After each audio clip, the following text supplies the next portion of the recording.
हमारे प्यारे दोस्तों, मित्रों और साथियों, सादर नमस्कार। हमारे इस YouTube चैनल वीडियो में और फेसबुक वीडियो में आप सभी दर्शकों का हृदय से स्वागत है।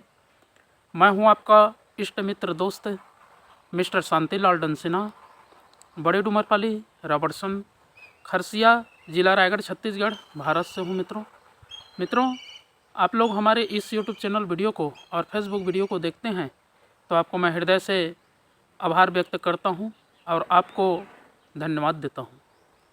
अगर आप लोग हमारे इस YouTube चैनल वीडियो को पहली बार देख रहे हैं तो आपसे मैं निवेदन करता हूं, इसको सब्सक्राइब ज़रूर कर दें।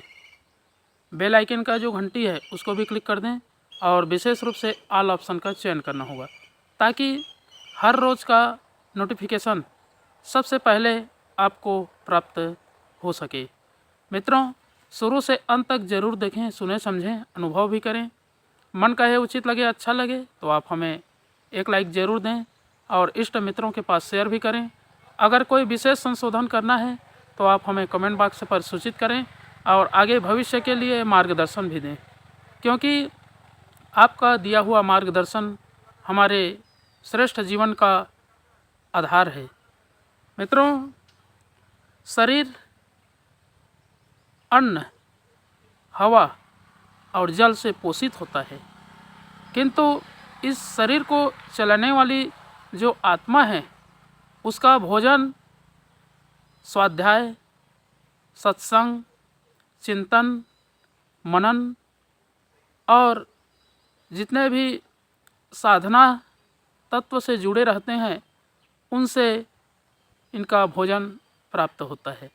अगर हमारी आत्मा हमेशा चार्ज है, अच्छे विचारों के साथ में जुड़ता रहता है, तो समझिए कि हम आत्मा को अच्छे से अच्छा भोजन दे रहे हैं और हमारा जीवन परिपुष्ट हो रहा है। व्यक्ति की संपन्नता सज्जनता में है। अगर हम सज्जनता का वातावरण फैलाते हैं और श्रेष्ठ विचारों के साथ में जुड़े रहते हैं तो भावनात्मक भी विकास होता है और जो क्रियाकलाप होती है वो अनुशासित होती है। जब हम अपने जीवन में अनुशासन को सिरोधार्य करके आगे बढ़ते हैं तो हर प्रकार के क्षेत्रों में सफलता प्राप्त होती है और जो हमें पंच तत्वों से अवगत होने की एक दिशा भी मिलती है, क्योंकि मनुष्य का जीवन इन प्रकृति पर्यावरण से संतुलित है और इस संतुलन को व्यक्ति अनगढ़ स्थिति में बदलता है तो दुख पाता है, तकलीफ भोगता है। इसलिए मित्रों, इन सब चीज़ों के चंगुल से बाहर निकलने के लिए अपने को साधना से सिद्धि की ओर अग्रसर करना होगा, तभी जीवन की सार्थकता है और उसी में वास्तविकता है। जो व्यक्ति अपने आत्मा के बताए हुए मार्ग पर आगे प्रशस्त करता है उसका जीवन धन्य हो जाता है, उसका जीवन सकारात्मक रूप में परिणत होता है और भविष्य भी उजागर होता है। इसलिए मित्रों, अपने आप को समृद्धि के साथ में जोड़ना और हर एक कार्य को तत्परतापूर्वक ईमानदारी के साथ में करना व्यक्ति का अपना चरम लक्ष्य होना चाहिए, तभी इस जीवन की सार्थकता होगी और जो आत्माएं वेदम सर्वम की वास्तविकता है वो हमेशा अवगत होगी। जब तक हम अपने आत्मभाव की अभिवृद्धि नहीं करते हैं या सर्वभूतेषु कल्याणम की अवज्ञा को हम उल्लंघन करते हैं तो जीवन में निकृष्टता आती है, श्रेष्ठता जो है दूर चली जाती है। जैसे सूर्य उदय होता है तो रात्रि जो है समाप्त हो जाती है और उसी के आधार पर जीवन जो है अगणित हर प्रकार के व्यवधानों से बाहर निकल जाता है। मित्रों, इन सब चीज़ों का संशोधन करते रहना और सूक्ष्म जगत का परिशोधन करके अपने आप को, व्यक्तित्व को विकास करना व्यक्ति का अपना मूलभूत आधार होना चाहिए और वही सिद्धांत होना चाहिए जो ईश्वर को प्रिय होता है। अगर हम परमात्मा के अंश हैं और उनके अनुदेशों का पालन नहीं करते हैं, जीवन में उसको सिरोधार्य करके आगे नहीं बढ़ते हैं, तो फिर उसी अंधकार में, कलमश कसाय में, दोष दुर्गुण भरे वातावरण में ही जीवन को काटते हैं। जैसे पशु पक्षी कीट पतंग सभी प्राणी अपना अपना जीवन जीते हैं, लेकिन इन सभी प्राणियों में मनुष्य प्राणी एक ऐसा महत्वपूर्ण प्राणी है जिसमें अद्भुत क्षमता, दिव्यता, श्रेष्ठता का वातावरण उत्पन्न करने की क्षमता है। जब तक इन सब चीज़ों का अनुसंधान नहीं कर लेते हैं तो जीवन जो है आगे अग्रसित नहीं हो पाती है। अगर सच्चे अर्थों में देखा जाए जीवन को और अनुशासन के साथ में व्यवस्थित ढंग से सुचारू रूप से परिपालन किया जाए तो जीवन की आनंद की अनुभूति होती है और जो वास्तविकता का अर्थ होता है वो प्रत्यक्ष रूप में प्रकट होता है और स्पष्ट समझ आता है। इसलिए मित्रों, अपने आप को सुधारना संसार की सबसे बड़ी सेवा है। अगर हम अपने आप को आँक नहीं सकते, देख नहीं सकते, परख नहीं सकते, कुछ अपने आप को दिशा निर्देश नहीं दे सकते, तो फिर जीवन जो है हमेशा अंधकार के गर्त में गिर जाती है और भविष्य जो है दोष दुर्गुण से भर जाती है और व्यक्ति का जीवन समाप्त हो जाता है, लेकिन जीवन में कुछ नहीं कर पाता है। इसलिए मित्रों, अपने आप को समझने के लिए, जानने के लिए, परखने के लिए और पहचानने के लिए कोई आधार है तो वह है सिर्फ एक गायत्री महामंत्र। अगर हम गायत्री महामंत्र का नित्य प्रतिदिन उच्चारण करते हैं, जाप करते हैं या उसके बताए हुए निर्देशों पर जीवन को आगे बढ़ाते हैं तो जीवन में कायाकल्प हो जाती है।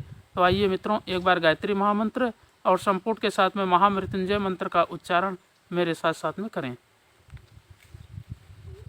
ओम भूर्भुवः स्वः तत्सवितुर्वरेण्यं भर्गो देवस्य धीमहि धियो यो नः प्रचोदयात्। उस प्राण स्वरूप, दुखनाशक, सुख स्वरूप, श्रेष्ठ, तेजस्वी, पापनाशक, देव स्वरूप परमात्मा को हम अपनी अंतरात्मा में धारण करें।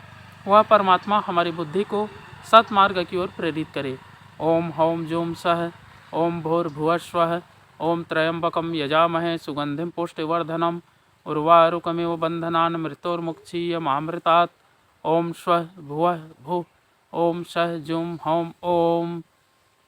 मृत्युंजय महादेव त्राहि मां शरणागतं जन्म मृत्यु जरा व्याधि पीड़ितं कर्म बंधने। ओम असंभवं संभव कर्तुमुद्यतं प्रचंड झंझावृत्तिरोध सक्षमं युगस्य निर्माण कृते समुद्यतं परम महाकालमं नमाम्यहम्। ओम अस्तो मा सद्गमय तमसो मा ज्योतिर्गमय मृत्युर्मामृतं गमय। परम पूज्य गुरुदेव, वेद मूर्ति, तपोनिष्ठ, युग दृष्टा, युग प्रवर्तक, युग ऋषि पंडित श्री राम शर्मा आचार्य जी, परम वंदनीय माता जी भगवती देवी शर्मा जी और आद्य माँ गायत्री माता, धरती माता, भारत माता, प्रकृति, पर्यावरण, सूर्यदेव, महाकाल भगवान, सरस्वती माँ, लक्ष्मी माता, सभी ग्रह नक्षत्र, अखिल विश्व ब्रह्मांड के सभी देवी देवताओं के सूक्ष्म संरक्षण में जितने भी हमारे यूट्यूब चैनल के माध्यम से, फेसबुक के माध्यम से और व्हाट्सएप स्टेटस के माध्यम से वीडियो देख रहे हैं, सुन रहे हैं, समझ रहे हैं, ऐसे हमारे प्रिय आत्मीय, आदरणीय, सम्माननीय, परम हितैषी हमारे देवतुल्य भाइयों, देवी स्वरूपा माताओं, बहनों, आप लोगों को मेरा सादर प्रणाम। ऋषि चिंतन के सानिध्य में से आज का जो एक बहुत ही दिव्य सुविचार है आपके पास लेकर के प्रस्तुत करने का प्रयास कर रहा हूँ। आज का सुविचार है मित्रों, आत्मय वेदम सर्वम। बहुत ही अद्भुत सुविचार है। शरीर अन्न, जल और हवा के आधार पर जीवित रहता है। संपन्नता, परिश्रम, चातुर्य और साधनों पर अवलंबित है, किंतु अंतरात्मा को परिपोषण इनमें से किसी के सहारे भी नहीं मिल सकता। संपन्नता सुविधा बढ़ाती है, उसके सहारे शरीरगत विलासिता, तृष्णा और अहंता का परिपोषण हो सकता है। चाटुकारों के मुहं प्रशंसा भी सुनी जा सकती है, किंतु आत्मिक विभूतियों को अर्जित किए बिना कोई तृप्ति, तुष्टि और शांति का रसास्वादन नहीं कर सकता। मित्रों, समृद्धि दूसरों को चमत्कृत कर सकती है, किंतु श्रद्धा और सद्भावना उपलब्ध करने के लिए आंतरिक उत्कृष्टता की आवश्यकता पड़ती है। इसी का दूसरा नाम सज्जनता है। इसे पवित्रता, महानता, उदारता और संयमशीलता के मूल्य पर ही उपलब्ध किया जा सकता है। मित्रों, यदि शरीर को ही सब कुछ माना जाए तो उसके लिए सुविधा संपादन से, विलास, वैभव से काम चल सकता है, किंतु यदि ऐसा प्रतीत हो कि अपने भीतर अंतरात्मा नाम की भी कोई वस्तु है और अंतःकरण भी अपनी आवश्यकताएं व्यक्त करता है, तो फिर यह अनिवार्य हो जाता है कि महानता और शालीनता को अपने चिंतन एवं चरित्र का अविच्छिन्न अंग बनाया जाए, निर्वाह भर से संतोष किया जाए और अपनी प्रतिभा को आत्म परिष्कार के लिए नियोजित किया जाए। बहुत बहुत धन्यवाद मित्रों। अगले बार नए विचार के साथ में आपके पास नए वीडियो लेकर के फिर प्रस्तुत होने का प्रयास करेंगे। सादर नमस्कार।